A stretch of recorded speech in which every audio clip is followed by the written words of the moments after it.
Paz do Senhor Jesus, queridos, Deus abençoe. Este amigo que vos fala, Pastor Sérgio, nós estamos aqui de volta e para compartilhar mais um vídeo com um tema que vai abençoar a sua vida, quem sabe tirar muitas dúvidas. Eu quero convidar você para, atenciosamente, à luz da palavra de Deus que nós estaremos lendo, refletir comigo uma porção da palavra do Senhor. Para tanto, quero convidar você para orar. Mas antes, eu quero convidar você também para se inscrever no canal. Ative o sininho de notificações e esteja sempre recebendo os novos vídeos que certamente estarão e que tenham o propósito de abençoar você. Eu quero convidar você para orar. Faça uma oração comigo nesse momento, antes de ouvir a mensagem do Senhor. Bendito Deus, eterno Pai, nós te louvamos pela bendita oportunidade de orar, pela liberdade de poder falar com o Senhor. Reconhecemos nossa indignidade e reconhecemos a grandeza do teu poder. Perdoe os nossos pecados e nesta hora, Senhor, aqui e aí onde esse servo estiver ouvindo essa mensagem, que o teu Espírito esteja operando em nossos corações, fazendo jus à sua palavra em nosso ser, para a glória e para o louvor do teu santo nome.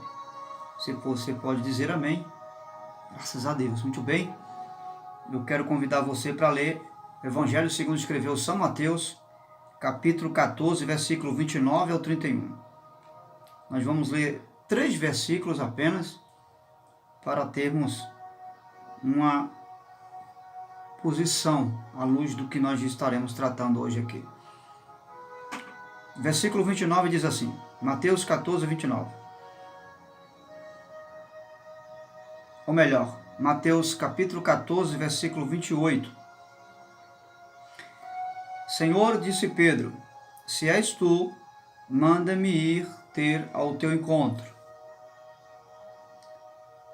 Disse Pedro. Jesus responde no verso 29.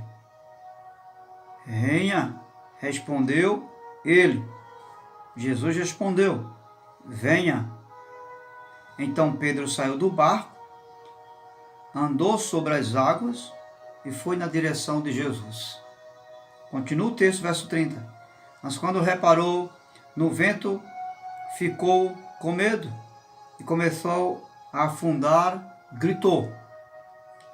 O texto ainda diz, Senhor, salva-me. Verso 31, imediatamente Jesus estendeu a mão, o segurou e disse, homem de pequena fé, por que duvidaste? E aqui eu quero abrir a nossa reflexão hoje com o seguinte tema, a proposta e o maior desafio da vida cristã. Você sabe qual é? A proposta de Deus e o maior desafio da vida cristã? Muito bem.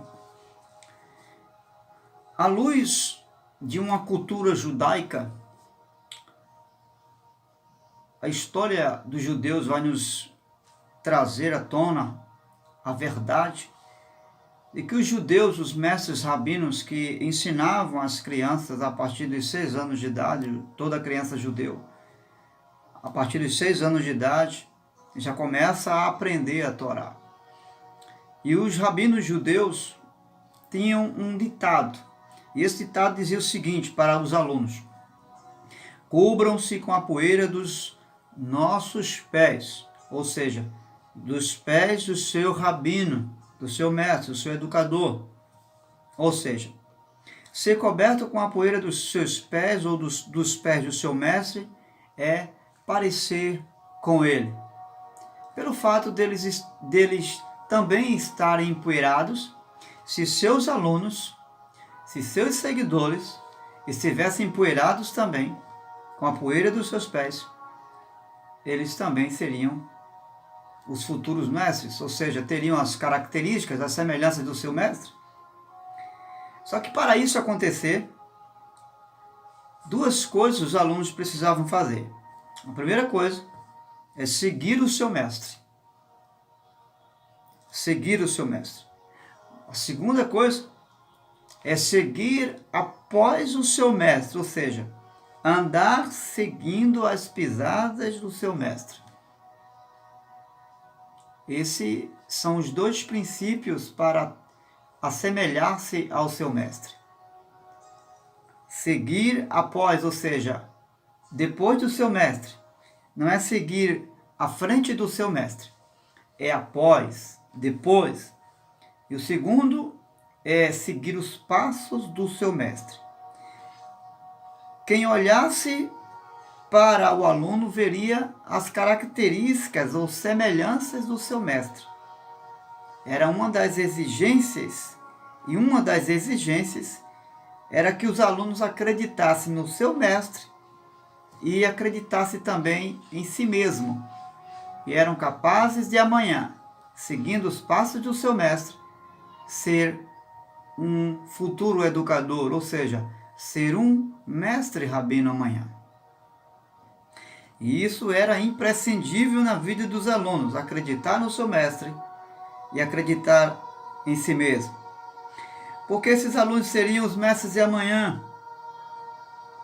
os educadores que serviriam de guias para o povo judeu.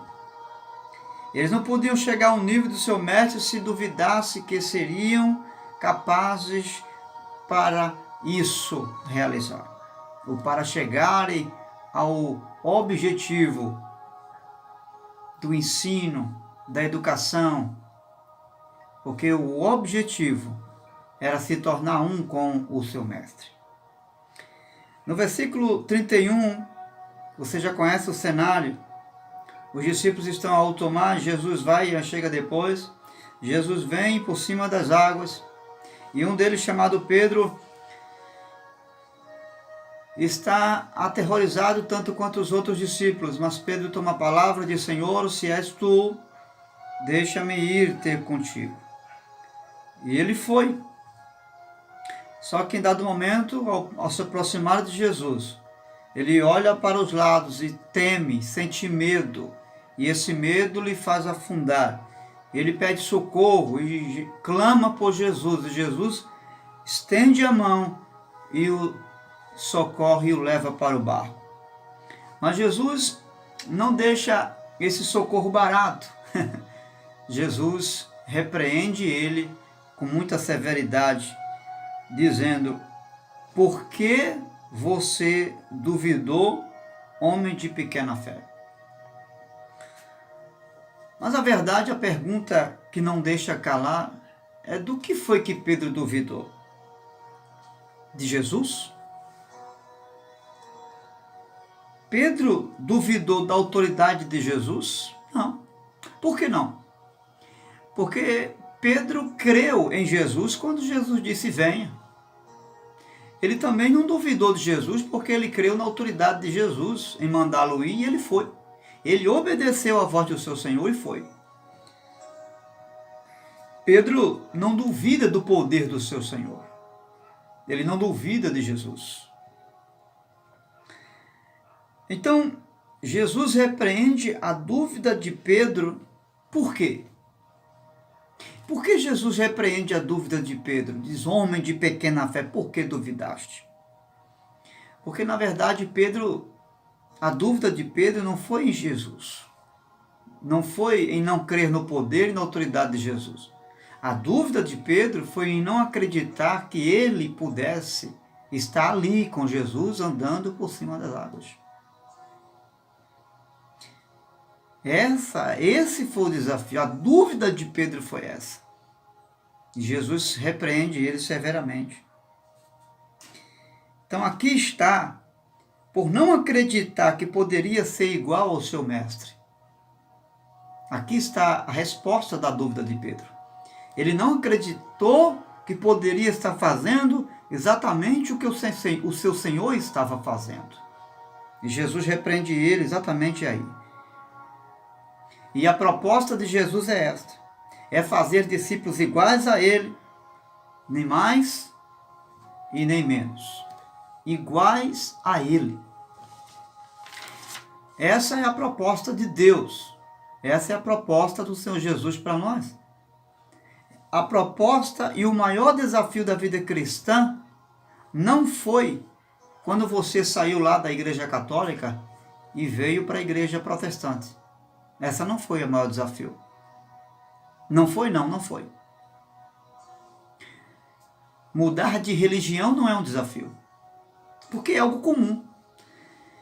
Todo mundo muda de religião. Todo mundo, qualquer pessoa pode mudar de uma religião e passar para uma outra religião. Então isso não é o desafio. O nosso maior desafio e a proposta de Deus não é passar a crer naquilo que nós antigamente não acreditávamos. Esse não é o desafio. Porque nós passamos a crer hoje em coisas que antigamente nós não acreditávamos. Por exemplo, quantos de nós dizíamos que homem que come carne e farinha não tem direito à salvação? Não é verdade? Pois é. Mas hoje você, esse homem que come carne e farinha, essa mulher, está dizendo que é salvo. Você passou a crer naquilo que você não acreditava. Isso não foi um desafio. O maior desafio também não foi receber um novo conceito moral do que é certo e daquilo que é errado. Porque isso você também já tinha. Antes de ser um cristão, você já sabia o que era certo. Que mentir não é o correto. Que roubar não é certo. Enfim, você tinha um conceito moral daquilo que deveria fazer e daquilo que você não deveria fazer. Qual a diferença hoje? A diferença hoje é que você alargou, ampliou esse raciocínio. O seu conceito ampliou-se mais do que era antes. Quer ver uma coisa? Na lei de Moisés, Jesus ele disse que era dente por dente e olho por olho. Né? Aí Jesus vem e diz, olha, eu vos digo que vocês devem amar o vosso próximo. Na lei, Jesus diz, olha, aquele que se prostituir ou que deitar com a mulher do seu próximo, comete adultério, será punido. Mas eu vos digo que se alguém pelo menos olhar e desejar, já cometeu adultério. Ou seja, Jesus ampliou o raciocínio, Jesus deixou a coisa mais clara para que possamos entender essa verdade. Então você só ampliou seu raciocínio e conceito moral. O desafio e a proposta de Deus não foi ter consciência de que agora você pode receber os favores de Deus porque você é crente. Não, senhor. Também não é isso. Por que não?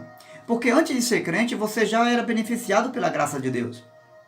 Quantos livramentos Deus nos deu a você antes de você chegar ao pleno conhecimento da verdade? Quantas coisas Deus concedeu a você, favores que você recebeu que não merecia. E você vivia a trancos e barrancos sem temor de Deus. Mas Deus livrou você, ou seja, a graça já alcançava você. O favor imerecido já alcançou você. Antes de você aceitar Jesus. Então esse não foi o desafio. Esse não foi o maior desafio. Também o maior desafio não é servir a Cristo. Não, porque antes você também já servia o Senhor. Mesmo sem saber. Quando você dava esmola, ajudava alguém que precisava de você, você já estava servindo a Deus. Sem entendimento nenhum.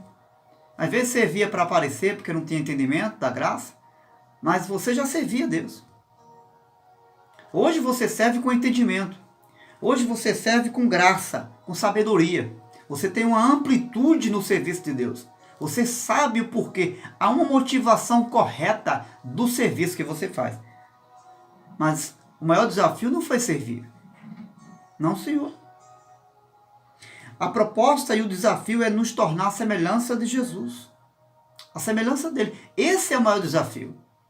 O meu maior desafio. A proposta de Deus para mim e para você é tornar a mim e tornar a você a imagem e semelhança do Filho de Deus.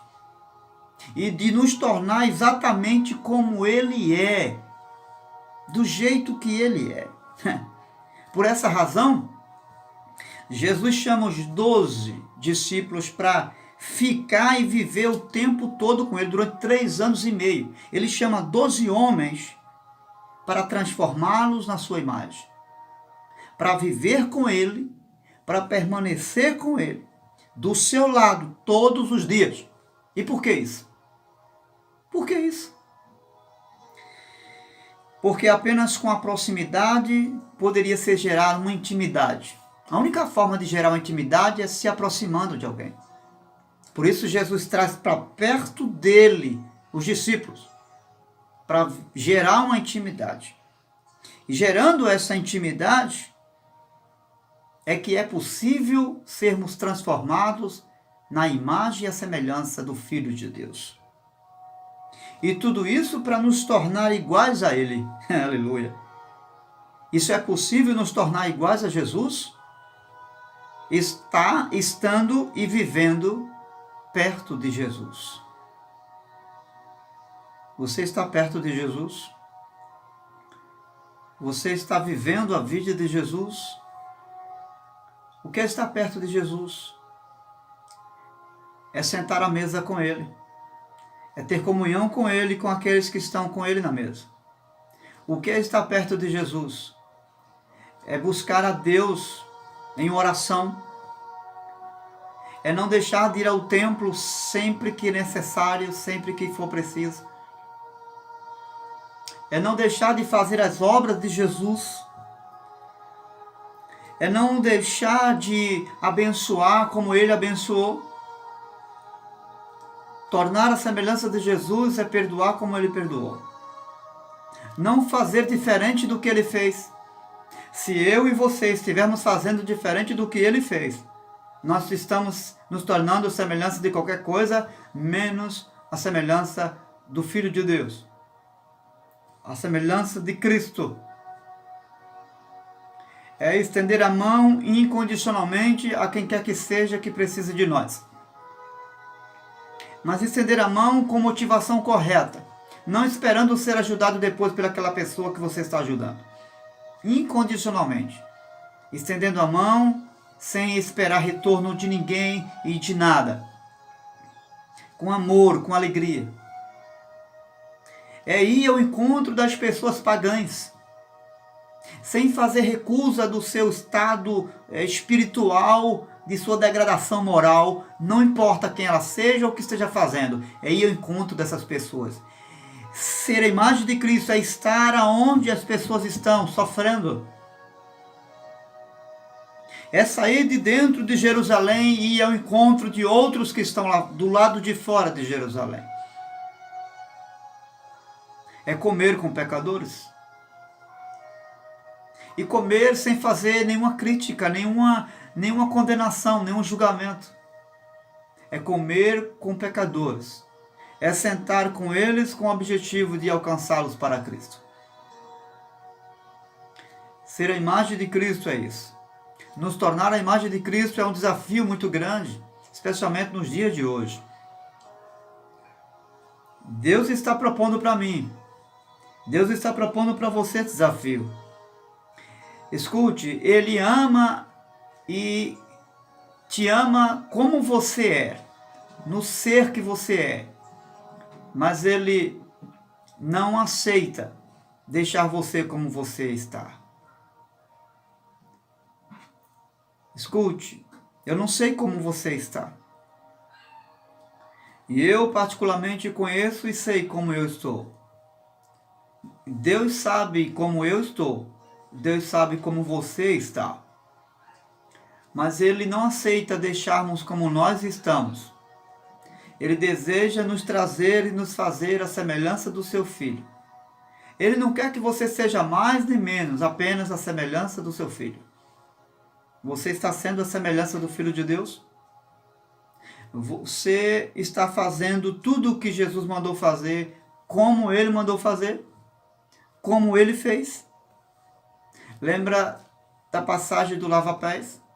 No final de tudo, Jesus disse: eu vos dei o exemplo, como eu vos fiz, fazei vós também. Será que nós estamos fazendo como Ele fez? Porque fazer simplesmente por fazer, porque Jesus mandou fazer, não basta. Eu e você temos que fazer como Jesus mandou fazer. Ele disse: façais como eu vos fiz. Assim como eu vos fiz, façais vós também. Como foi que Jesus abençoou as pessoas? Como foi que Jesus estendeu a mão para aquele que clamava por ele? Como foi que Jesus olhou para as pessoas? Como foi que Jesus se expressou para as pessoas? Como Jesus revelou as verdades duras de se ouvir para as pessoas? Como foi que Jesus pregou? Será que Jesus pregou esperando recompensa de alguém?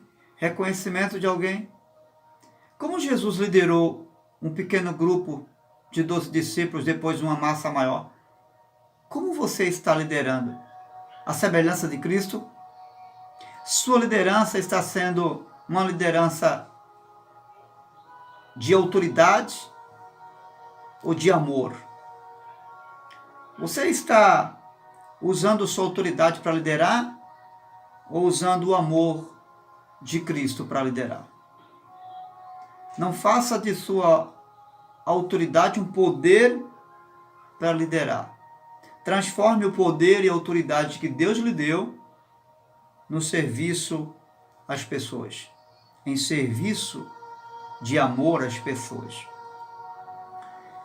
Como você está à semelhança de Cristo? Como eu estou à semelhança de Cristo? Pense nisso. Pense com amor. Pense com carinho.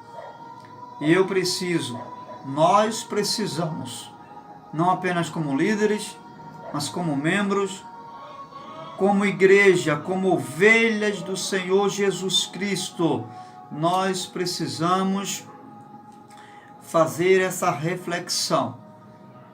Se eu estou fazendo qualquer tipo de coisa no reino de Deus, se eu estou prestando serviço no reino de Deus, não importa o que eu esteja fazendo, simplesmente fazendo sem fazer como Cristo fez, não há essência aí. Não há bênção de Deus aí. Nós precisamos fazer como Cristo fez. Nós precisamos nos mover como Cristo se moveu. Viva a vida de Cristo. Essa é a proposta de Deus. Ser transformado à imagem do seu Filho. Que o dia de hoje seja mais uma oportunidade para que eu e você sejamos transformados à semelhança e imagem do seu Filho, Jesus Cristo.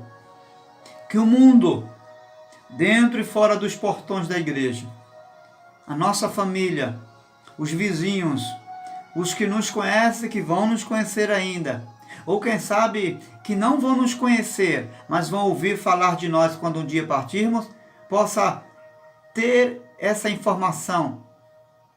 Aquele homem, aquela mulher, viveu a imagem e a semelhança do Filho de Deus. Glorifique a Deus com esse testemunho, para a glória e louvor do nome de Jesus. Deus te abençoe. A minha luta, a sua luta, é nos tornar a imagem e a semelhança do Filho de Deus. Se isso não está acontecendo, reveja os seus conceitos, porque eu já estou vendo os meus conceitos. E sem dúvida alguma, Deus irá nos levar a essa compreensão plena para que possamos nos tornar, ainda aqui nesta vida, a imagem e a semelhança do Filho de Deus. Deus te abençoe em nome do Senhor Jesus.